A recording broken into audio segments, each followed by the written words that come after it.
Hi guys, welcome to OG Cars, and in today's video we're doing Q&A part 2 in Caddy, which I think is the car we did Q&A part 1. It's the same car as last time. It's the same car, so welcome back to Caddy, and we're going to answer your questions from YouTube and Instagram in this video.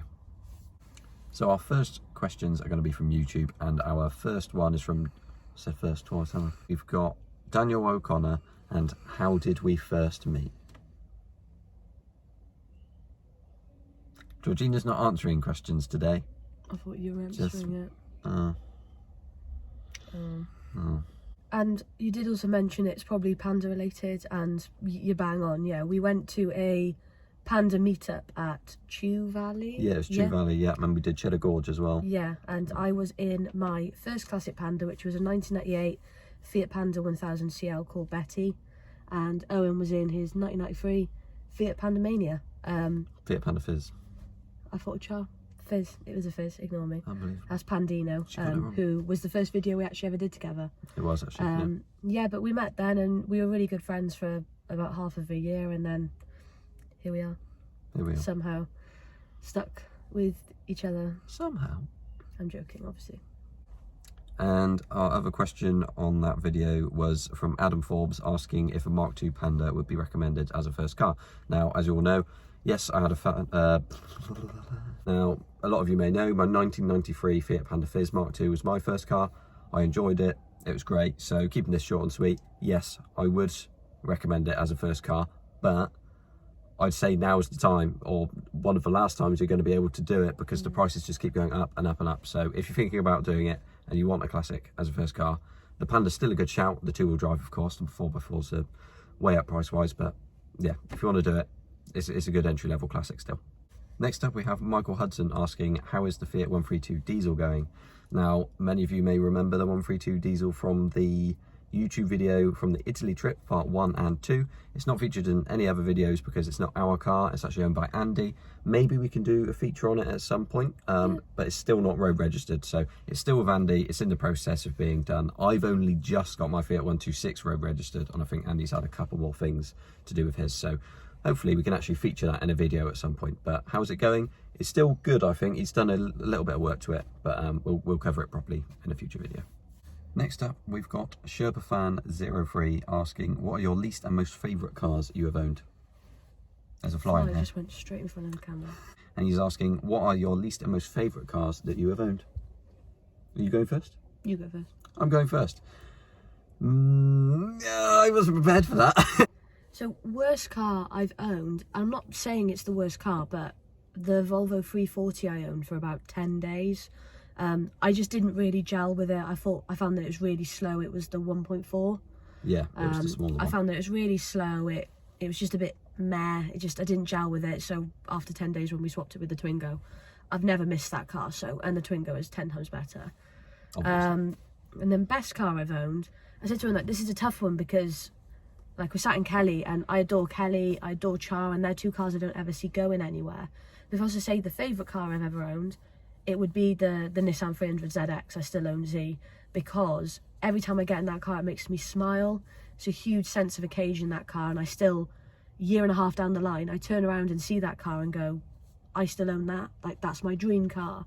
And yeah, that has to be still my favourite car, based on that.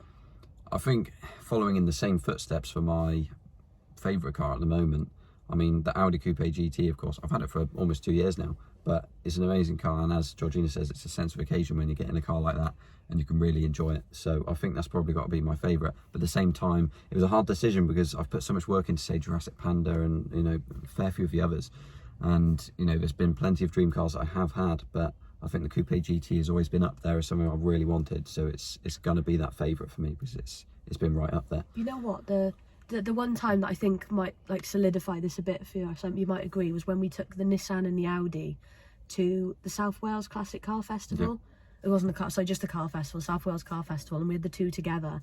And I just thought, like, so many people, like, it's amazing to see us both achieve getting our dream cars together. And yeah, I think, yeah, it's those two for sure. Definitely.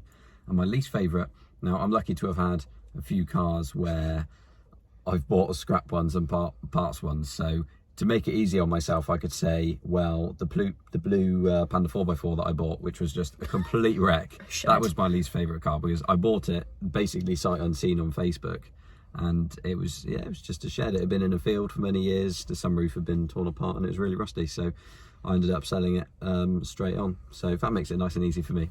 Now moving on to Instagram questions, we first have Ryan Holmes asking, when are we buying a Volkswagen Caddy? And Georgina's just tilted her head like, no. Well, I'm not going to say I've massively considered it. I do like Mark 1 Caddies though, I'll put that out there, but the prices of those are gone. So realistically, it's probably not going to happen unless anyone wants to sell me a Caddy really cheap. Then Do you want to buy us one? Like, you buy can us buy one and we'll have it. Buy us one, we'll have it.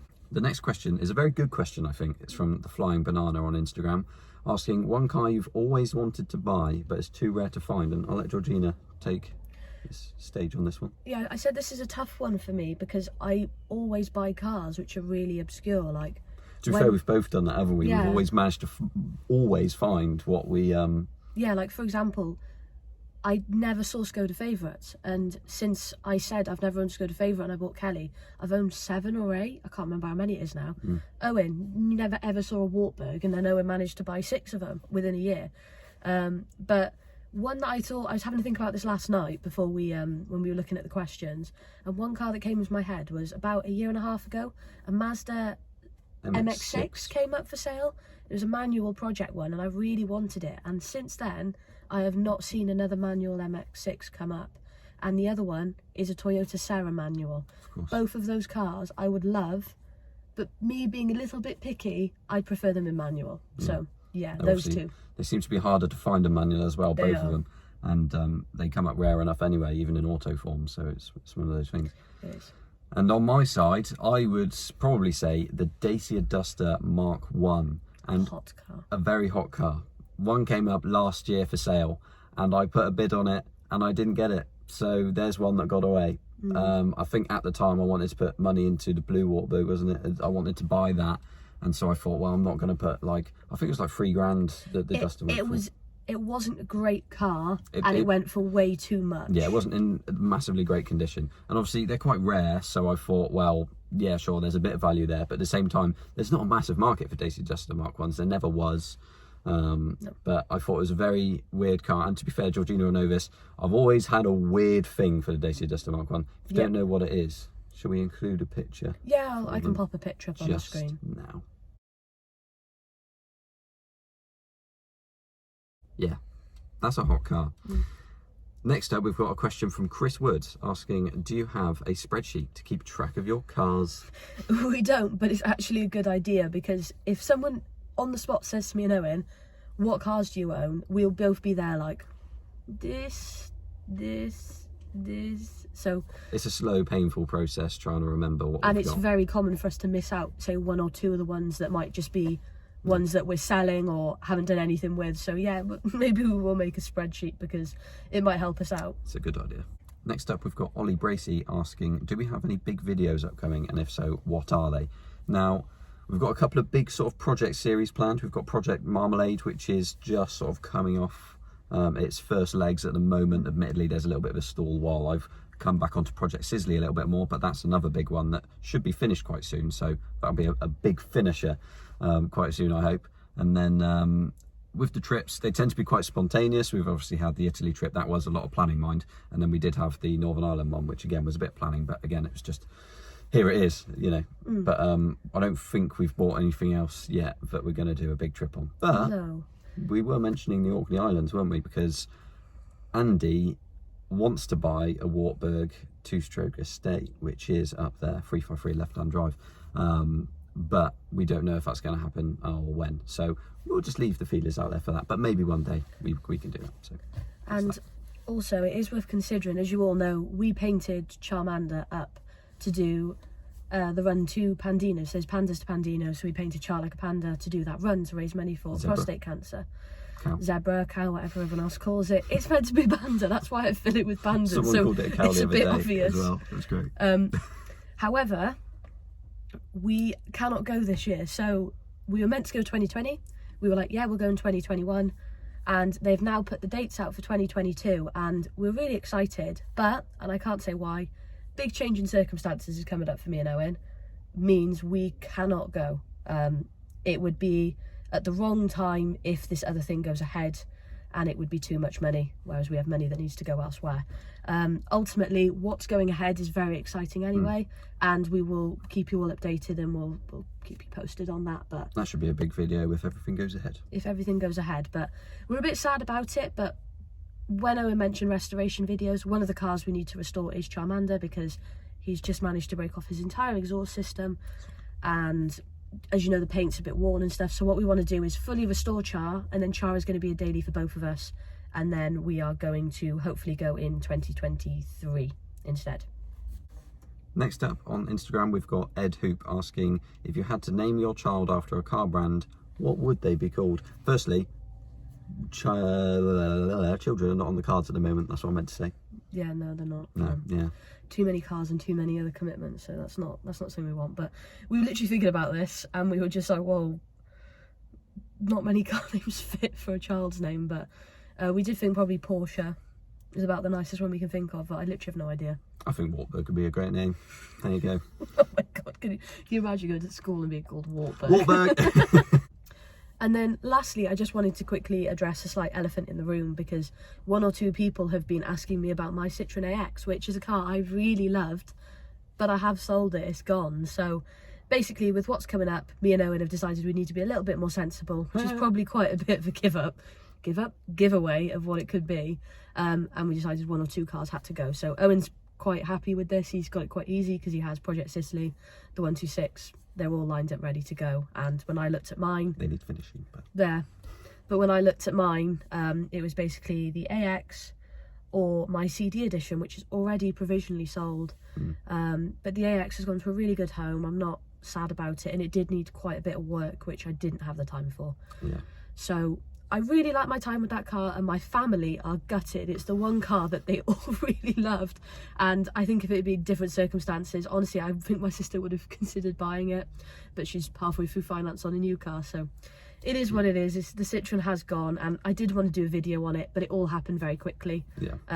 I just put some feelers out, and someone messaged me about it. I think it went on Young Retro Motor Club, didn't it? Yeah, we literally just put a few someone comments out, said didn't we? they wanted a sub £1,000 car, and I said, well, I got a Citroen AX, which if I was offered the right price would go, and someone offered me the right price, and they were really happy with it. So it's going to get the work it needs to be, you know, a good car, because it was looked after to a point with the previous owner. Mechanically, but it had a lot of filler in an arch, and it was probably going to need some welding soon, and it needed a few other mechanical bits coming up soon as well, and the MOT was due, so it was the right time for it.